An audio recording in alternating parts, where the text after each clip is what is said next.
Hello and welcome. I am Thomas Porteous and you are watching NewsX World. Let's take a look at some of the top stories.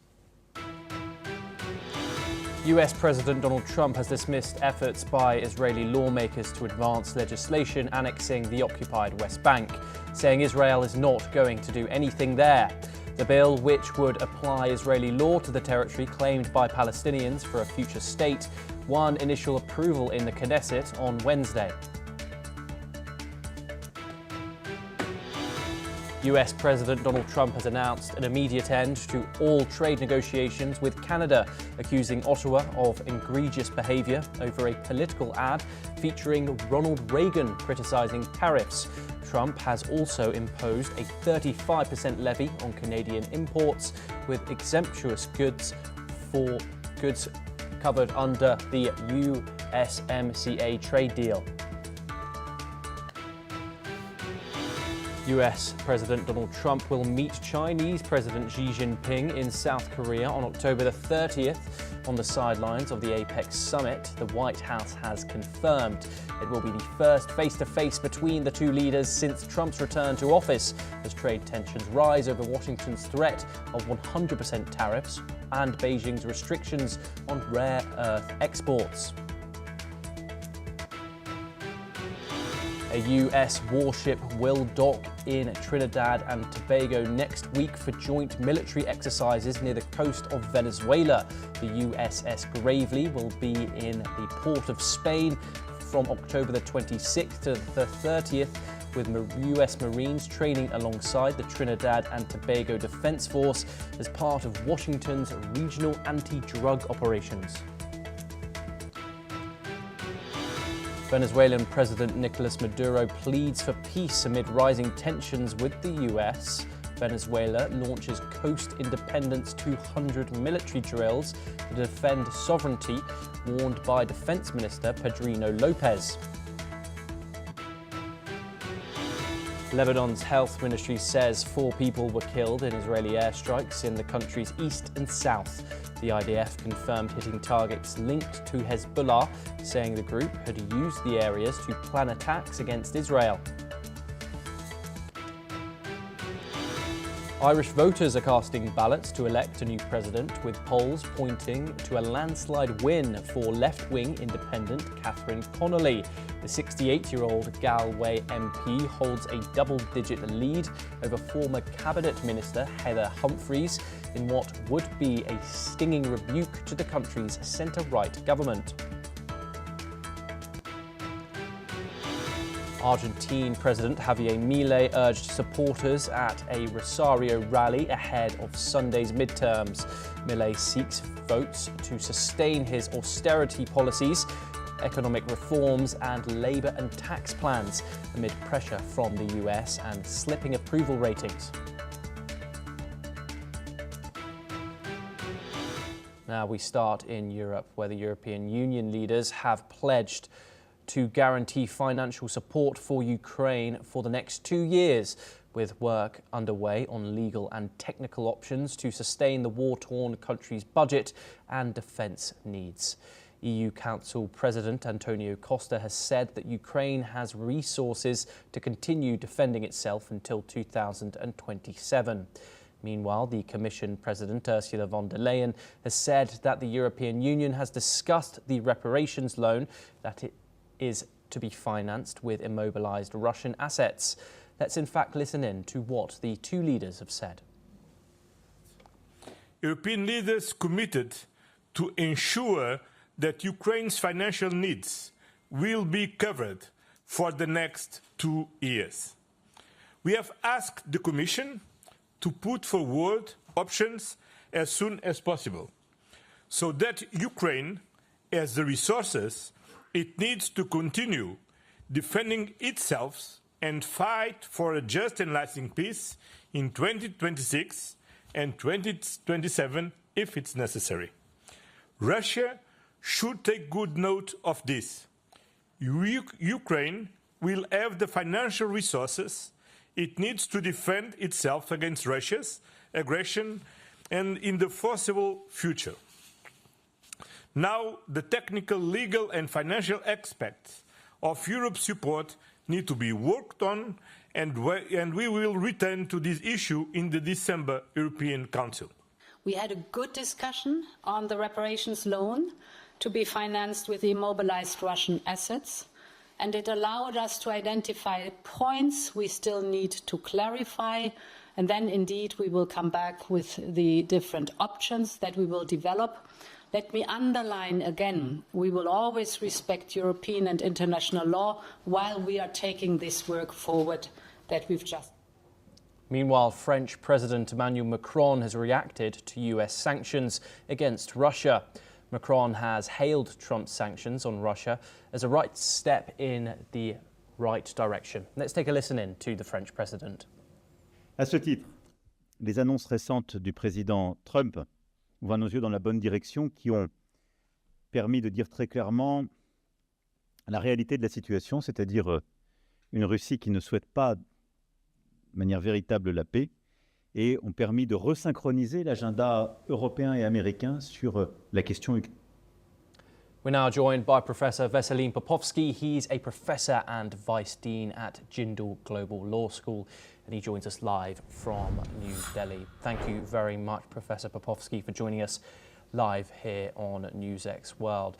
First of all, let's get into these financial guarantees that the European Union have supplied for Ukraine till the year of 2027.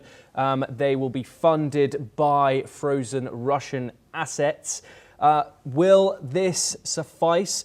Antonio Costa's statement seemed very positive, and it says it will, in fact, be sufficient for the Ukrainian army to defend itself until the year of 2027. What are your thoughts on this?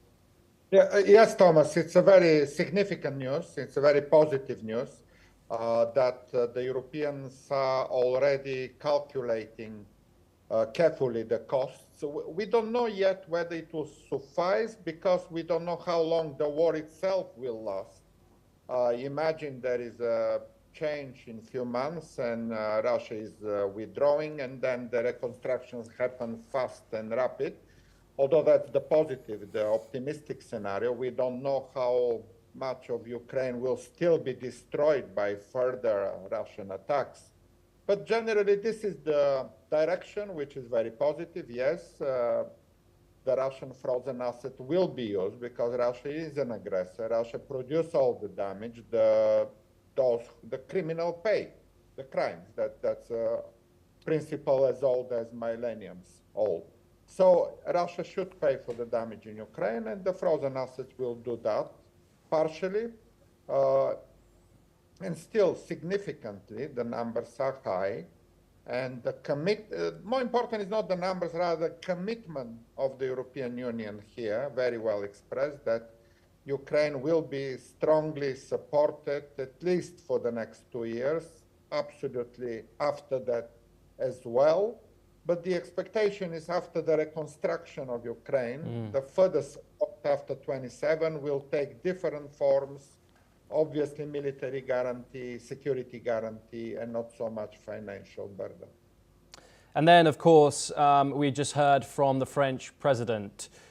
He called the US's new sanctions on these two major Moscow crude companies as a step in the right direction. Not, of course, huge praise, but of course a small comment. Your thoughts on those actions taken by the United States? Finally, some sanctions from Washington, which also there has been some worrisome statements from Vladimir Putin about the possibility of Russian oil being taken off the market. We've, of course, seen some action, of course, as well taken from the major buyers, that of Russia, of India and China. Your thoughts on the possibility of the decline of the purchase of Russian oil from their major purchasers? Yes, another great news. You're absolutely right, Thomas. This is another significant development here. because the United States is increasing the sanctions on Russia. So we don't have only full support for Ukraine, what we discussed earlier, but also a very strong message here that the United States, the most hesitant player here, will also be sanctioning Russia, supporting Ukraine, and crucially not negotiations with Putin. Again, we have another third great news that meeting in Budapest may not happen. So all three major factors are here: sanctions on Russia, full support for Ukraine, and no negotiations with Putin. And if all this is sustained over the next months, we definitely will see a change on the ground, and we hopefully will see the end of this already almost 4 years conflict in Ukraine. The constant hits on Russian oil capacities and refineries and transportations routes, airports, are also significant. Ukrainian drones go there, and they hit also the Russian energy infrastructure, generally more significantly in the bordering areas. And that also is important because Russian capacity to supply oil and gas gradually diminishes. And not only that India and China can buy less Russian oil and gas, but even those contracts that Russia is trying to sign for the future will obviously not materialize. Simply said, India and China should look for other suppliers, and they do. I'm sure Indians and Chinese already diversify their supplies because nobody can trust the Russian oil and gas anymore. It will be gone very quickly. There is no need to talk with Russia even for oil and gas supplies anymore. Yes, Professor Popovsky, do stay with us. We have updates from the battlefield. The Russian Defense Ministry has said that the air defense forces have destroyed 25 Ukrainian drones in an hour. According to reports, all drones were shot down between 7 a.m. and 8 a.m. Moscow time. Meanwhile, Moscow's mayor, Sergei Sobyanin, has said that air defense systems have downed 3 other drones en route to the Russian capital. Governor Andrei Voboryoyov has said earlier that reported including 5 people and 1 child were injured as a result of a drone attack on the Moscow region. Meanwhile, the Defense Ministry has reported that 111 Ukrainian drones have been intercepted and destroyed over Russian regions overnight. We are once again joined by Professor Popovsky. It's, of course, aerial warfare is ongoing, and drone warfare is ongoing during this conflict. But a prominent point of discussion over the past week or so has been these Tomahawk missiles. Of course, Professor Popovsky, Zelensky came out empty-handed from that White House meeting with President Donald Trump. But today, Vladimir Putin released a statement. He seems worried about the idea that Ukraine might get their hands on these long-range Tomahawk missiles and the capabilities that they have, especially given Donald Trump's new stance in this conflict. This, of course, comes after that cancelled meeting in Budapest, where Donald Trump and Vladimir Putin were set to meet. President Zelensky also gave quite a smug press conference today, where he did reiterate his hope to get his hands on those Tomahawks in this war. What are your thoughts on the developments when it comes to that? Yes, again, another significant development here. A month ago, there was no talks about long-range missiles, specifically from the United States. So this is the right step, although not immediately promised. The mere talk about the symbolism here is important, that the United States is ready to supply long-range missiles, but also Ukrainians have already capacity to produce long-range missiles, including with the European financial and military support. So obviously, Vladimir Putin should be very scared with all developments very recently.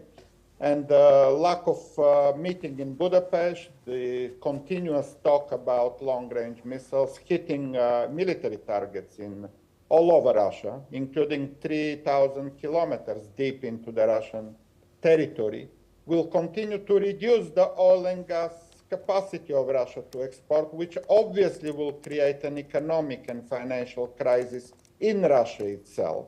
So there are no good news in Kremlin at all. There is nothing Putin can do anymore, apart from and that's why you reported that they have 25 drones, which is really ridiculous small number.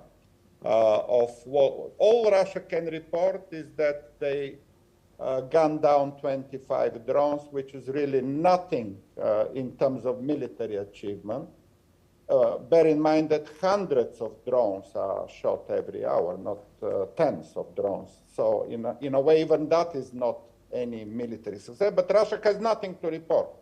Putin has nothing to wake up and cheer apart from having 25 only drones being shot down. Yes, as I said, more weapons to Ukraine, more sanctions on Russia, and no negotiations with Putin. All these three factors and strategies should continue day after day until the conflict is over, hopefully very soon. Professor Veselin Popovsky, it's always a pleasure to talk to you and have you on the programme. Now we move over to the Americas, where Venezuelan President Nicolás Maduro has pleaded for peace, urging against a, quote, crazy war amid rising tensions with the United States. Maduro has emphasized that Venezuela wants peace, but is certainly facing the threat of military invasion, particularly as the US continues its military presence in the Caribbean. The US deployed destroyers, a submarine and special forces ships to international waters in the region earlier this year, escalating concerns in Caracas. Let's in fact listen in to what Maduro had to say. Venezuela quiere paz, somos hermanos de ustedes, trabajadores, trabajadoras, no a la guerra, no a la guerra, not war, not war, not war. Yes, peace, yes, peace, yes, peace, forever, forever, forever. In response to these threats, Venezuela has launched its Coast Independence 200, as what it calls it, military exercises across several coastal states, including La Guerrilla, Miranda and Zulia. The drills, which are aimed at defending the country's sovereignty, are being overseen by Defence Minister Vladimir Padrino Lopez, who also serves as Vice President for Defence and Sovereignty. Padrino has emphasised that the exercises were in direct response to what he described as a quote-unquote gross military threat posed by foreign powers.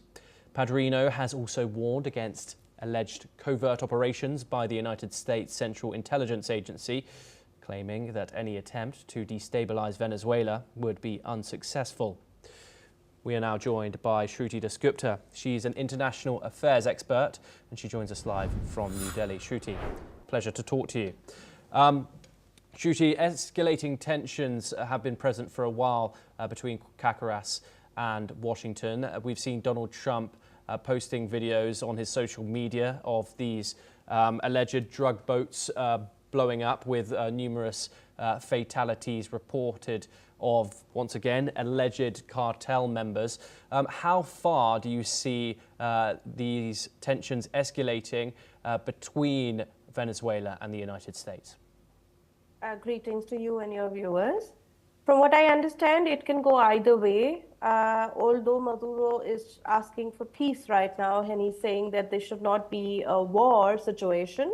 From what I understand, a day before, he was talking about 5,000 Russian manufactured missiles that could be available with him to counter any aggressive US military posturing.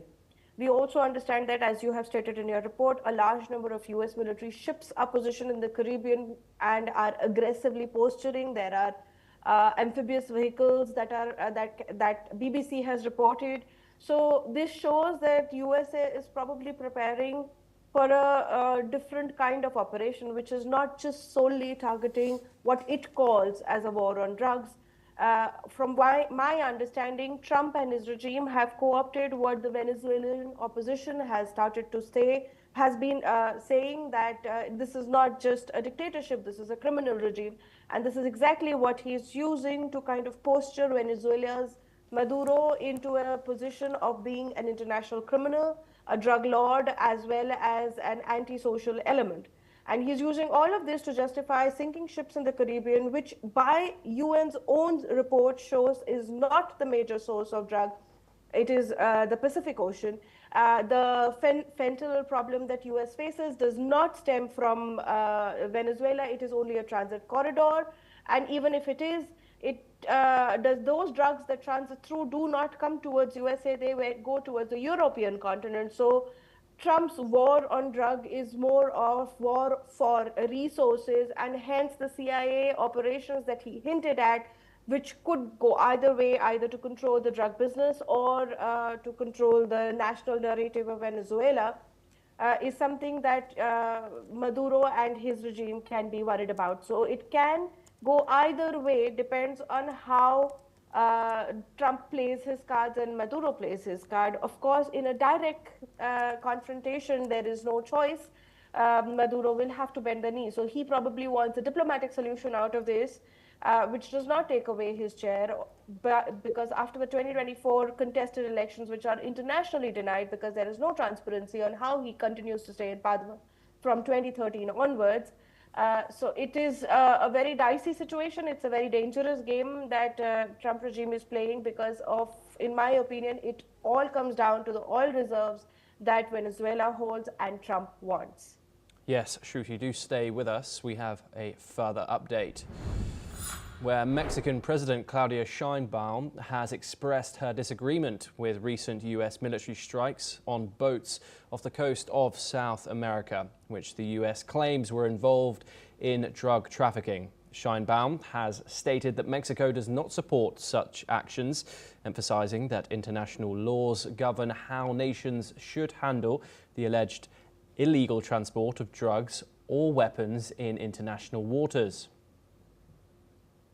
Hay pues leyes internacionales de cómo tiene que operarse frente a una presunto transporte de droga de manera ilegal o armas o en aguas internacionales. Y así lo hemos manifestado al gobierno de Estados Unidos.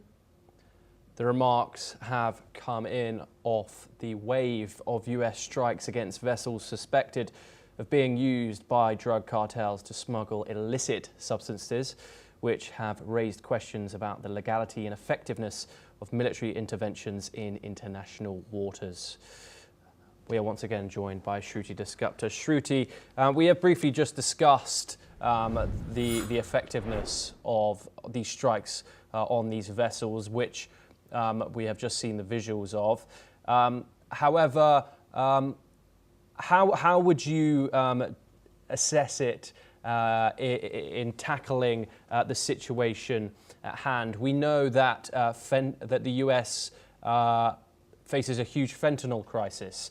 We know that Donald Trump blames both Mexico and China predominantly for that crisis, which has led to them had the slapping of huge tariffs on them. Donald Trump has, of course, taken it in his stride to fight that crisis with his administration. How do you analyse him going about it in this way? Well, I can understand why Mexico is worried, because after they subdue Maduro and Venezuela, they will definitely come after Mexico and Colombia, which have been identified as the hubs of drugs that flow towards US by border routes rather than sea routes. So this is something they need to worry about. You're correct. They have Trump has acted against China in the name of drugs as well. That is a whole different conversation where China's golden triangle which is towards the east of the northeastern states of India.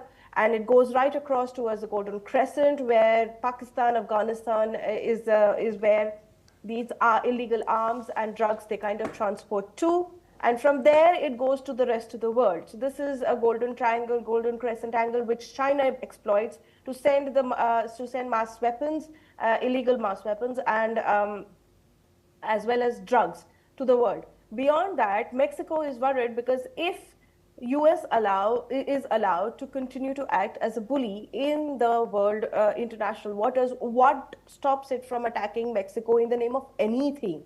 There needs to be a stopping point. USA wants to secure its nation against the threat of fentanyl. It should act within its borders. It cannot violate international law, specifically without proof. There is no proof. Those the boats that they have sunk, the stance that they have taken against Venezuela is justified.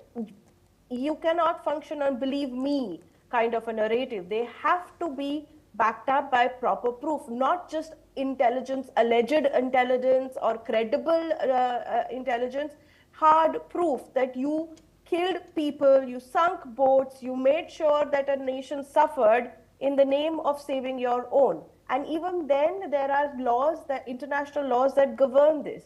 If you allow USA to continue to do this, it will attack every nation that it needs to control. Quite blatantly. Next will be Mexico. Beyond that, there'll be Colombia, maybe Brazil, maybe all of South America will face the wrath of Trump regime if this particular stance is allowed to grow. Trump needs to focus inwards. The drug problem is inwards. He needs to ensure law and order is maintained, drug traffickers are arrested, and due justice is followed. It cannot be that he's allowed to act outside of his own borders, because he, unfortunately, is not the king of the world, and neither is he the king of USA.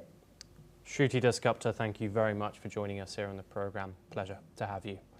Well, that's all that we have time for. Keep watching NewsX World for more news updates.